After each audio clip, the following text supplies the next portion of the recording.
Now in this video we'll talk about cryptography, that is secret messages, coding and decoding. This is an exciting and interesting topic. It's also one of the great applications of abstract algebra. You could say it's brought a renaissance into the field because of course there's with electronic communication there's great need for efficient cryptography. There's so much coded messages being sent all the time because you need messages to be secure, especially financial and other kinds of messages that have sensitive information. All right, so here we'll talk about two different cryptography technologies, you could say. One is Diffie-Hellman Key Exchange, which is a classical method that's been used for a long time. And one is elliptic curve cryptography, which is more recent, but is becoming very popular because it's more efficient in terms of the amount of information that you need to send in order to make it work. I should say these two applications are very similar in the sense that both are creating so-called one-way functions, which are functions that are easy to evaluate but not easy to undo. And you'll see that the pattern of use of one-way functions is quite similar in the two cases. And in both cases, the one-way function is based on a group. In the first one, it's based on the modular numbers. In the second, it's based on a group that we haven't seen before called the elliptic curve group, and we'll spend some time talking about that. All right, so let's dive in. All right, first let's talk about the notion of key. We talked about this in an earlier chapter on cryptography, but key is something that unlocks the secret. If you have the key, then you have access to a certain secret. Three kinds of keys: public, private, and symmetric. Public and private go together. For instance, if you want people to send you secret messages, you can broadcast your public key and let people know that, and they can encrypt their message. But the only person who can decrypt the message is you, because only you have the private key that can unlock those messages. On the other hand, if you want to authenticate messages and send messages that are uniquely from you and no one else can spoof or duplicate, then you use the private key to encode the message, and then people can use the public key to decode. So the first case, for instance, when you share the public key and people use the public key to encode, that would be used when you have credit card, when you want people to send their credit card information, so they have their own information that they want to send securely. For the other way, where you want to use the private key to authenticate, well, we'll see an example of that later on as we talk about key exchange. Okay. Now, the next one is the symmetric key.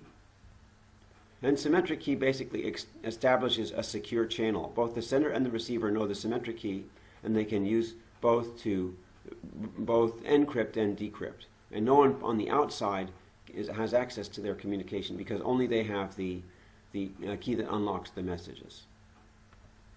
So in order to share secure messages over a public media such as the internet, it's vital to be able to share a symmetric key.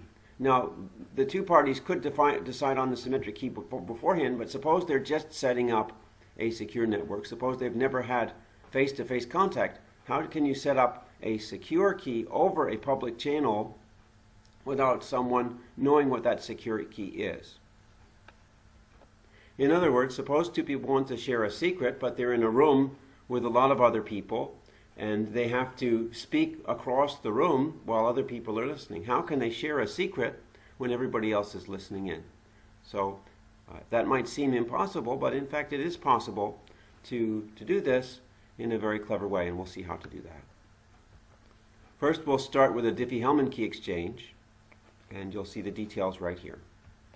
All right, in the book, the steps are written now, but instead of going through these step by step, I'm going to go directly to the diagram. And I recommend that you go back to the diagram to see how things work. I think it makes things very clear. All right, here's the diagram. So you have two people who want to share their secret key. Now, in order to set up the exchange, they do have some public knowledge that they make everybody know. So this is not private. They can announce this. So here's P, which is a prime, and then G. Now you see G is less than P. In fact, G is an element of ZP. It's relatively prime to P, and that's not difficult since P is a prime. And we'll see the role that G plays below.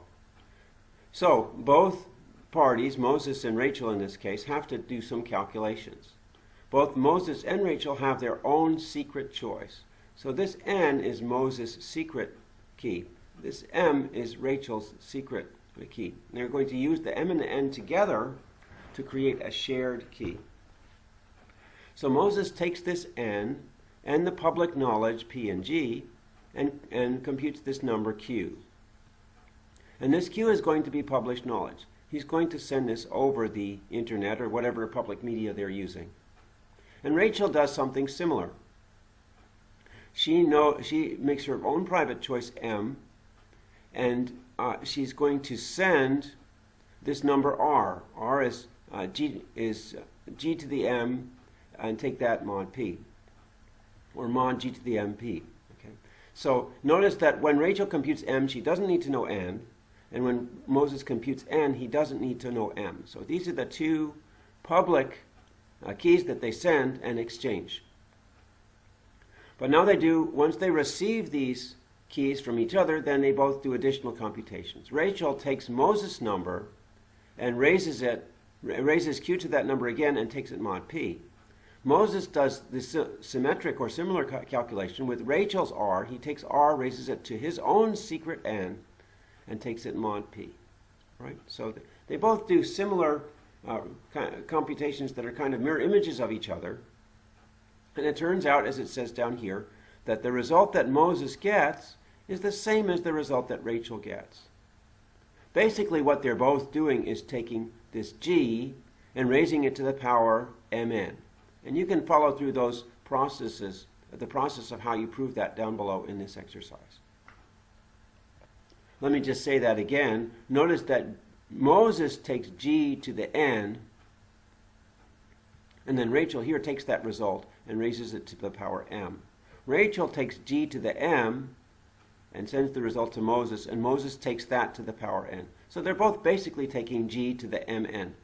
The only wrinkle is the mod P, but we've seen that when you have mod P, you can multiply and take mod P, or you can take mod P first and then multiply, and then you get the same result. All right. So really, that's basically what they're doing, is making use of powers and raising G to the same power. So I'm going to skip this proof and go down. Now here's an example that shows the various steps. Here's Moses' final computation, which is 9. He gets 9 in step 4 of this example.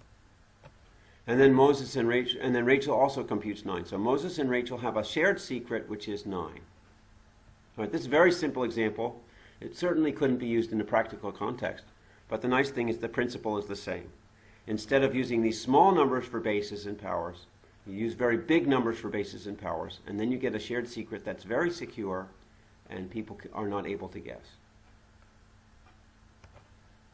Now, all of these calculations are based on the operation of taking some modular number G and raising it to a power. Okay, you see that Moses and Rachel both repeatedly raise numbers to powers. So this operation is called discrete exponentiation. You know, exponentiation in regular mathematics is just take a to the b. Now here we're doing something similar with modular numbers. And it takes the point here that you can do this with enormous numbers, but if your base is relatively small, then the result will be less than your base. Okay, suppose I have a 100-digit base, then no matter what power I raise my number to, the result will have less than 100 digits. For example, in this number here, if you have, here's my base, I guess it's like 30 million, and then here's my G and here's my N. Now think about the size of the computation here. You're taking this number here and raising it to the 876th power. That's an enormous number with over, I guess it would have probably, well, certainly it has to have over 800 digits. It probably has several thousand digits. but we're not just taking g to the n, we're taking g to the n mod p. So when we take a large power mod p, then the result will be less than p.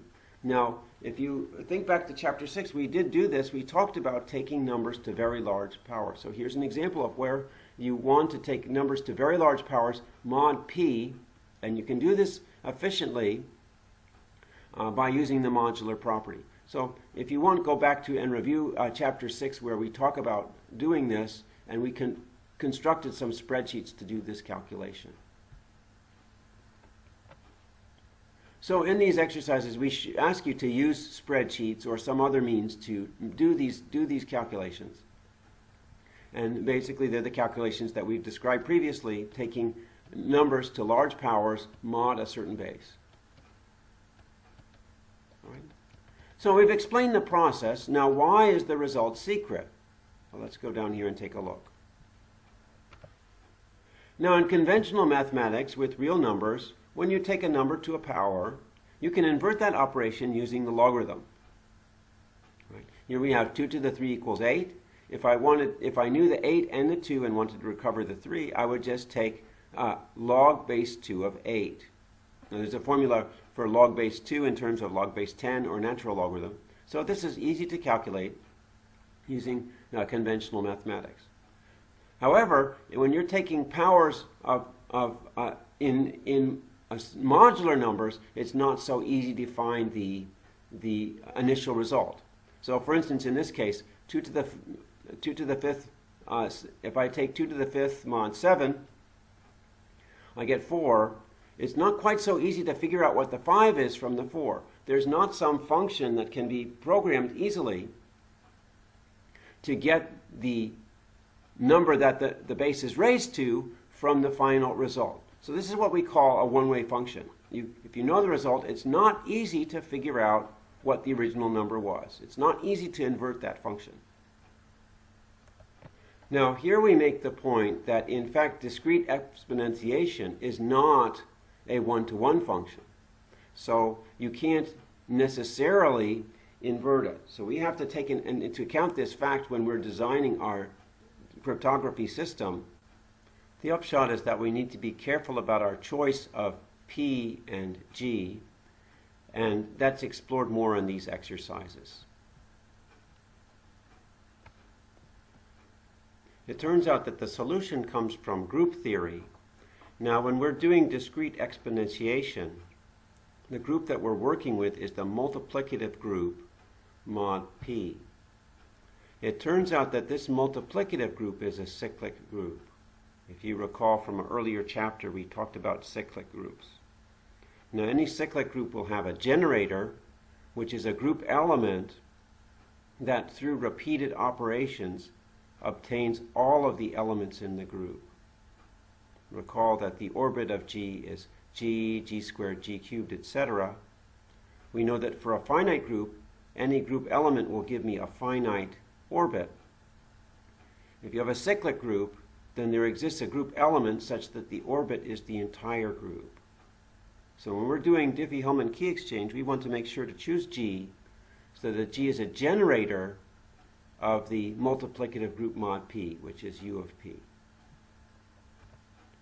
And this exercise shows that if we do that, then we actually obtain a bijection through the discrete exponentiation operator. So we get a one-to-one function from the group, from the multiplicative group mod P to itself, a mapping of the numbers from 1 to P minus, from 0 to P minus 1 to itself. And this is a one-way function. It's easy to calculate, not easy to invert. And that's the one-way function that we'll use as the basis of our cryptography. The point here is that anyone wanting to break this code knows the result of Moses' discrete exponentiation and knows the result of Rachel's discrete exponentiation. But in order to crack the key, they need to know this n or this m, and that's difficult to get because then you have to do a discrete logarithm, and that's hard to calculate. In this exercise, we make the point that there may be more than one discrete logarithm because the discrete exponential function is not one-to-one. So if the eavesdropper can find any discrete logarithm, they're able to crack the code.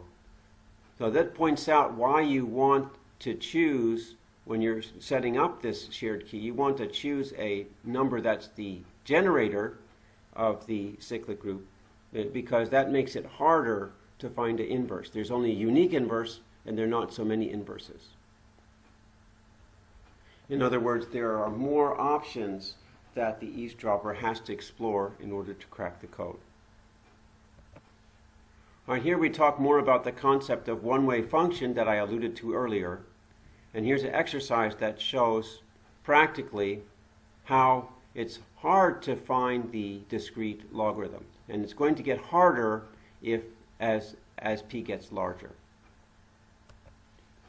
This exercise is designed to show, in fact, how that works, that as you take a larger and larger base, the base is here, larger and larger p, you're needing to try more and more options in order to find the discrete logarithm. And we'll stop here and pick up the man in the middle attack in the next video.